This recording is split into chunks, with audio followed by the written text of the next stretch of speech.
Dad texted me, "Don't expect help," during my graduation. I was already a billionaire. He just didn't know yet. My phone buzzed at exactly the wrong moment. I was standing in the staging tunnel beneath the Kresge Auditorium, wearing a robe that cost $47 to rent and heels that had already eaten through both of my pinky toes. The tunnel smelled like old carpet and nervous sweat. Around me, 300 MIT graduates were fidgeting with their caps, rehearsing handshakes, texting families who'd flown in from 5 different continents. My family had flown in from New Jersey. My father, George Thompson, third-generation builder, man of concrete and steel, and unshakable certainty about what was real and what wasn't, was sitting in seat C7 in the front row. I had booked that seat myself. I had paid for his flight, his hotel, the dinner reservation at Oleana afterward. I had planned this moment the way I planned everything, carefully, precisely, down to the last detail. And then my phone buzzed. I looked down, his name on my screen, his number, and beneath it, 11 words that hit me like a fist to the sternum. "Don't expect any help from me going forward. You're on your own." I read it twice, then a third time. The graduate next to me, a mechanical engineering PhD I later found out, asked if I was okay. I must have made a sound without realizing it. Something involuntary, something that came up from somewhere deep. "Fine," I said. "I'm fine." My hands were not shaking. I want to be precise about that. My hands were completely still because I had learned over the previous 6 years how to hold myself together in moments where lesser versions of me would have shattered. But behind my sternum, something had gone very, very quiet. I thought about the 12-year-old girl who had sat in her father's study with a laptop trying to explain what she was building. The 16-year-old who had begged him to just look at what she was doing. The 18-year-old who had carried a 20-page business plan in her bag and left with it unread. That girl wanted to cry. I was no longer that girl. My phone buzzed again. Different contact, Lena, and the next 4 minutes changed everything. Let me back up, because to understand what happened on that stage, you need to understand what happened before it. You need to understand George Thompson and what it meant to be his daughter. My father built things. That was the core truth of him, the thing that organized every other fact about who he was. He'd grown up watching his father pour concrete in the New Jersey heat, and then he'd done the same. And then he'd turned that into Thompson Construction Group, a mid-sized firm that had put up strip malls, dealerships, municipal buildings, and eventually, his crowning achievement, the thing he mentioned in every conversation, a stadium expansion outside of Philadelphia. Real things, things you could touch, things you could point at from a car window and say, "I built that." He had 2 sons before he had me. Mark came first, then David, and by the time I arrived, the Thompson family mythology was already fully formed. The boys got tool belts at 5, summer jobs at 16, long weekends on job sites learning to read blueprints before they could read novels. My father spoke about this with the reverence other men reserved for scripture. "You know what's wrong with this country?" he'd say. Every Thanksgiving, every 4th of July, every time the news annoyed him. "Nobody builds anything anymore. Everyone's just moving money around. Everyone's got an app." He'd say the word app like it was a minor disease. Mark became the car dealership king of Bergen County. David opened gyms. Both of them, in their own ways, built things you could touch. My father loved them with a simplicity and totality I found both beautiful and slightly suffocating to witness. Then there was me. I was interested in systems, invisible ones. I was 12 when I wrote my first script, 14 when I found my first security vulnerability in our school district's network, found it, documented it, reported it to the IT director, who looked at me with your bewilderment and then quietly patched it without ever saying thank you. I was 16 when I built a basic intrusion detection prototype that my computer science teacher, a tired man named Mr. Calloway, who I will always be grateful for, told me was genuinely impressive and the kind of thing they do in graduate programs. My father thought it was a phase. "Smart girl," he'd say. "You'll figure out what you actually want to do." He wasn't cruel about it. That's the thing people always get wrong when I tell this story. They expect the villain to be cartoonish, snarling, obvious. My father was none of those things. He was warm and funny and could fix anything mechanical and remembered every birthday and coached David's little league team for 6 years. He loved me. He just loved me the way you love a beautiful painting that doesn't quite fit any wall in your house. The night of the study, I was 18, early acceptance to MIT already in my pocket, business plan printed and spiral bound in my bag. I sat in the leather chair across from his desk, and I watched him slide 2 cream envelopes across the mahogany, the kind of envelopes that feel substantial, that have weight. "Mark's got the second dealership opening in April," he said. "David's looking at 3 more locations up in Connecticut. Big year for both of them." I nodded. I was waiting for my envelope. "I've been thinking about what makes sense for you." He leaned back, laced his fingers, did the thing he did when he was about to say something he'd decided was generous. "Your brothers are going to need someone. Someone on the financial side. Someone brilliant they can trust completely." He smiled. "That's you, Mila. You've always been the smartest one." I said very carefully, "I have a business plan. I know you have ideas. It's 20 pages. Market research, revenue projections, threat modeling. I've identified a gap in mid-market cybersecurity infrastructure that nobody is. Tech is a bubble," he said, gently, firmly, the way you explain gravity to a child. "These things come and go. And cybersecurity, Mila, there are 1,000 companies doing that already. Big ones. Companies with resources you can't compete with. The big ones aren't solving the problem I'm solving." He looked at me, and in his eyes I saw something that was worse than contempt, worse than dismissal, pity. "The desk will always be waiting, he said. Whenever you're ready. I stood up, picked up my bag with the 20 unread pages inside it, and walked out of the room. He called after me, something warm and placating that I didn't process. I didn't look back. I made a decision in that hallway, at 18 years old, that I would not tell him a single thing about what I built until I had built it all the way. Until there was nothing left to dismiss, nothing left to minimize, nothing he could look at and call a bubble or a hobby or a little computer project. He would find out the same way the rest of the world did. MIT was not what the brochures suggest. I want to be honest about that because the story sounds clean from the outside, and it was not clean. It was 4 hours of sleep on a good night. It was ramen for 5 consecutive days during a stretch in my sophomore year when a financial aid reprocessing error left me short $340 and too proud to call home. It was waitressing weekend doubles at a restaurant in Cambridge where the manager called me sweetheart, and the tips were unpredictable, and my feet hurt so badly by midnight that I'd sit in the walk-in cooler for 3 minutes between rushes just to feel something numbing. My father called every week. He was consistent about that. I'll give him that. How's the little computer project? He'd ask. Good, Dad. Mark just opened the second dealership. Did I tell you? Big ribbon cutting? The mayor came? You told me. That's great. David's gyms are doing incredible numbers. He hired a whole marketing team. That's wonderful. You sure you don't want to come home for a bit? There's always a place for you here. I'd look out my window at the Boston skyline, at the city that was slowly, painfully teaching me everything it knew. I'm fine, Dad. I'll talk to you next week. Data Halo started as a thesis project. It became something else. The core insight was this. Mid-sized companies, the ones doing between 50 and 500 million in annual revenue, were being absolutely annihilated by ransomware and data breaches because they were too big for consumer security tools and too small to afford enterprise solutions. They were falling through a very expensive gap. I built an adaptive threat detection platform specifically architected for that gap, lightweight enough to deploy without a dedicated security team, smart enough to learn behavioral baselines and flag anomalies in real time. I believed in it the way I had never believed in anything. The VC rejections came fast. 10 meetings in 8 months, each one leaving a different shaped bruise. One man, silver-haired and tan in the way of someone who winters somewhere warm, actually leaned back in his chair and said, "Little lady, do yourself a favor. Go work somewhere for 5 years, learn the ropes, then come back." I made it to the elevator before I started crying. I made it to the sidewalk before I couldn't breathe. I sat down on the wet concrete in the rain outside his building on Boylston Street, and I cried with my knees pulled up and my laptop bag in my lap for approximately 11 minutes. Then I got angry. Good angry. The kind that doesn't cloud your thinking, the kind that sharpens it. I went back inside, asked the receptionist for a business card, and sent the man a handwritten note the following week thanking him for his time. 12 months later, when the first version of Data Halo had its pilot results, I sent him a second note. He never responded. I didn't need him to. I met Lena at a networking event I almost skipped because I had a morning shift at 6 a.m., and standing in a hotel ballroom drinking cheap wine seemed like a luxury I couldn't afford. Lena Park walked directly up to me within 4 minutes of my arrival, looked at my name tag and said, "You're the MIT thesis project, Data Halo. That's me. Your business model is going to fail." She said it with the same tone a doctor uses to tell you something is broken. Clinical, not unkind. "But your tech is genuinely brilliant. You're underpricing the enterprise tier by about 40%, and your go-to-market sequence is backward." I stared at her. "I'm a CFO," she said. "I've been watching this space for 3 years. Can I buy you a drink and explain what I think you're doing wrong?" Lena Park, formerly CFO at a Series C logistics startup, 6-figure salary, genuinely excellent health insurance. She quit it all 8 weeks later. We worked out of a windowless office in Kendall Square that had previously been a supply closet. I know this because there were still shelf brackets on the walls when we moved in. We drank coffee by the pot and argued about pricing models and channel strategy, and I slept on a futon I bought off Craigslist and kept folded in the corner. When we pitched together, investors looked at me when I talked about technology and looked at the wall when Lena talked about financials. One man, in a conference room in San Francisco, leaned back with the particular smirk of someone who is performing confidence for an invisible audience and said, "So the little lady who builds the code and the numbers girl think they can crack $1 billion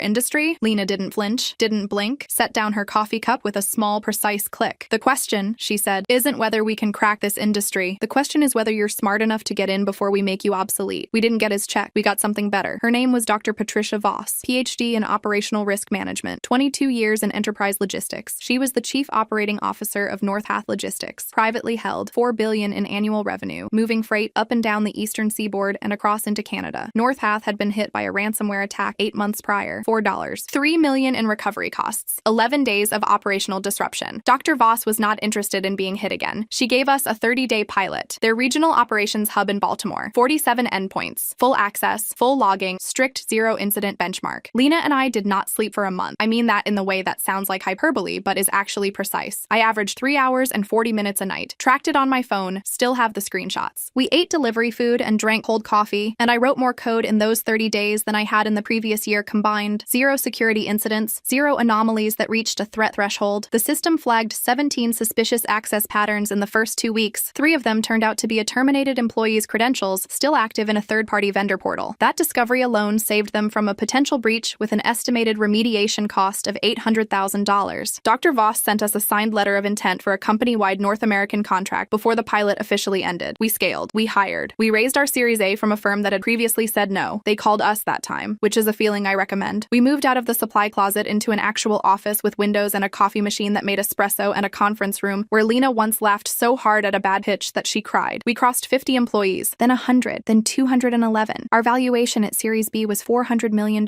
I turned 26. I never told my father a single word. Not when the Boston Globe ran a profile of Boston's most promising cybersecurity startups. Not when Forbes listed me on their 30 under 30 in enterprise technology. Not when the IPO paperwork was filed with the SEC, a document of extraordinary beautiful tedium that contained my name approximately 800 times. I called him every week, asked about Mark's dealerships, heard about David's gyms, said I was fine. I sent him a graduation invitation 6 weeks before the ceremony. His name printed formally on heavy cardstock. 2 first-class flights, him and my stepmother Carol. She's lovely, Carol. Blameless in all of this. 4 nights at the Charles Hotel. Front row seats reserved. I wanted him there. That part is important. People ask me if it was a trap, and the answer is more complicated than that. I wanted him there because somewhere underneath all of it, I was still the girl who had sat in his study with 20 pages of hope in her bag. I wanted him to see it. I just also, I will be honest, wanted him to see it publicly. The staging tunnel had a monitor showing the live feed from the auditorium. I could see the rows. I could see seat C7. My father was looking at his phone. Then he looked up, straight at the camera, straight at what I realized now was approximately my direction, and he smiled. The way you smile when you've made a decision you feel good about. The way you smile when you think you've closed something. I looked at his text again. Don't expect any help from me going forward. You're on your own. 6 years of silence. 6 years of I'm fine, Dad. 6 years of swallowing the thing I was building so he couldn't reach it with his dismissal. And this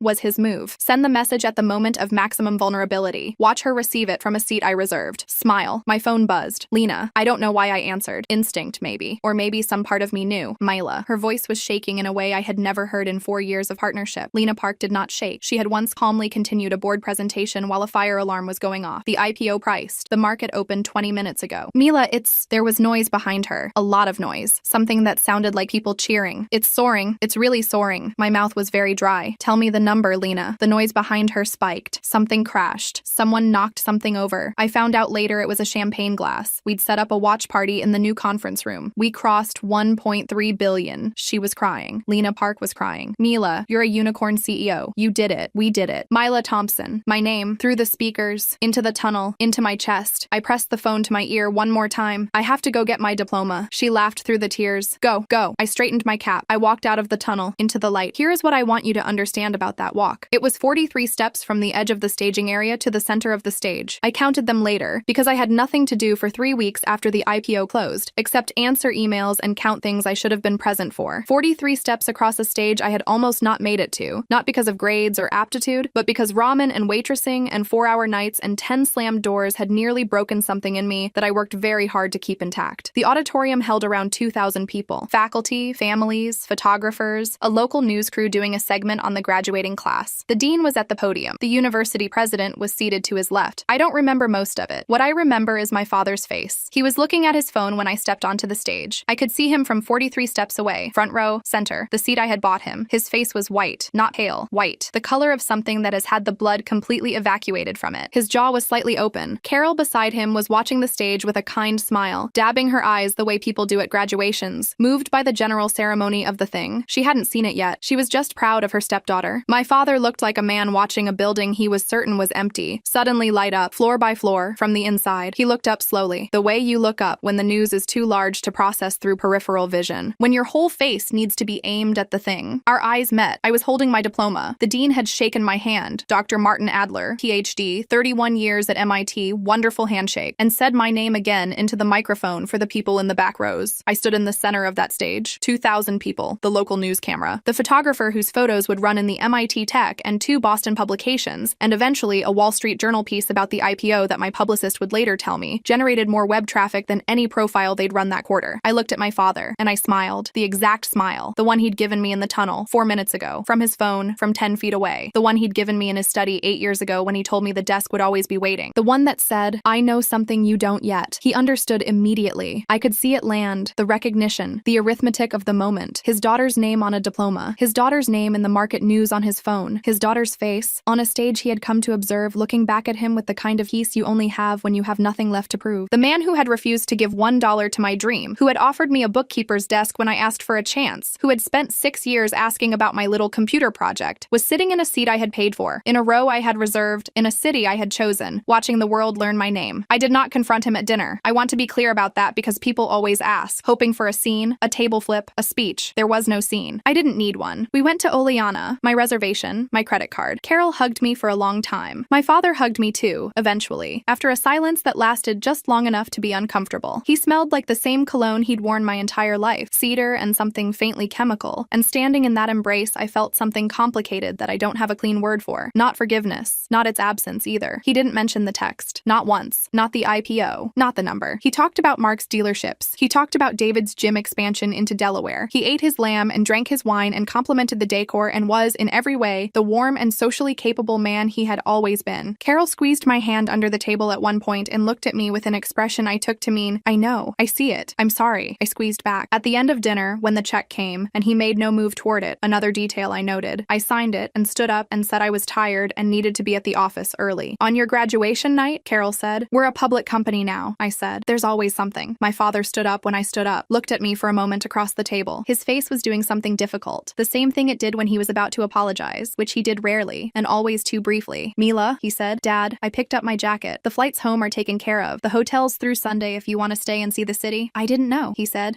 He stopped. I didn't know what you were building. I looked at him for a moment. At this man I had loved my entire life, and who had loved me back in the only shape he knew how, at the gap between those two facts. Yes, you did, I said. You just didn't believe it was real. I left him with that. The Wall Street Journal ran the full profile 11 days after the IPO. The headline was, Data Halo's Mila Thompson, the CEO who built a billion-dollar company in silence. The journalist, a woman named Rachel Chen, who spent 4 hours interviewing me over 2 sessions, had found the MIT graduation through a news photographer's wire image. Me on the stage, diploma in hand, expression described in the caption as serene. The piece ran 3,800 words. It included our revenue figures, the NorthPath contract origin story, the supply closet office, the 10 VC rejections. It quoted Dr. Patricia Voss of NorthPath. Mila Thompson solved a problem that the entire industry had decided wasn't worth solving. She was right and they were wrong. It quoted Lena. She is the most disciplined person I have ever worked with, and I have worked with a lot of very disciplined people. It mentioned in the 6th paragraph that Thompson had received no family financial support in building the company, that she had worked her way through MIT on waitressing wages and self-funded the earliest stages of Data Halo. It did not name my father. It didn't need to. He texted me the day after it ran. Proud of you. 3 words. After everything. I held my phone for a long time, sitting at my desk on the 22nd floor of our new headquarters in the seaport, looking at the Boston Harbor, the same city that had taught me everything. The same city where I'd sat on wet concrete outside a VC's building and cried until I found the anger underneath. I typed back, "Thank you, Dad." Then I put my phone down and went back to work. That was 2 years ago. Data Halo now employs 640 people. We secured contracts with 4 Fortune 100 companies in the last 18 months. We acquired a smaller competitor in Austin and are in talks, I can't say more than that, with a European firm that would make us a genuinely global operation. Lena Park was named one of Fortune's most powerful women in finance last spring. I sent her flowers and a note that said, "Still think your business model is going to fail." She sent back a single-word reply, "Obviously." Dr. Patricia Voss joined our board of directors last year. She is one of the sharpest people in any room she enters, and I am a better CEO for having her across the table from me. My father and I talk on the phone most Sundays. He asks about the company. He asks real questions now. Not how's the little computer project, but how's the European expansion going, and what does a Series D secondary market look like? He's been learning. I don't know what exactly prompted it. I choose to believe it was genuine rather than strategic, because the alternative is a kind of bitterness I don't have time for. The desk in his study, the one he said would always be waiting, is Mark's now. Mark handles the books for the Thompson Construction Group, and from what my brothers tell me, he's genuinely good at it. I never did need a desk. The week the journal profile ran, I got a message through LinkedIn from the silver-haired VC who had told me to get a job first, learn the ropes. He wanted to connect. He thought there might be synergies worth exploring. I accepted the connection request, left the message unread. Some things don't require a response. They just require you to have done the work. People ask me when I give talks, at business schools, at tech conferences, at the occasional women's leadership summit that I always feel slightly fraudulent at, because I am, at heart, still someone who ate a lot of ramen and cried on a wet sidewalk. People ask me what kept me going. I tell them about the anger, the good kind, the sharpening kind. But what I don't always say, because it's harder to say in front of 200 people on a conference stage, is this. The text my father sent me from 10 feet away in that staging tunnel was the most honest thing thing he had ever communicated to me. He meant it as a closing, a door swinging shut. You made your choice, now live with it. But closing doors, I have found, create extraordinary pressure. And pressure, if you've built the right architecture to contain it, doesn't destroy you. It just makes everything more clear. I walked across that stage with $1.3 billion of proof that I had been right and he had been wrong. And the thing I felt in that moment was not triumph. It wasn't vindication exactly, though there was some of that. Mostly what I felt was quiet. The kind of quiet that comes after 6 years of being so loud, internally, invisibly, in the only place where it counted, that everything external just stops mattering as much as it used to. I smiled at my father from that stage the way he once smiled at me, and then I went back to building. That's what we do. That's all we've ever done.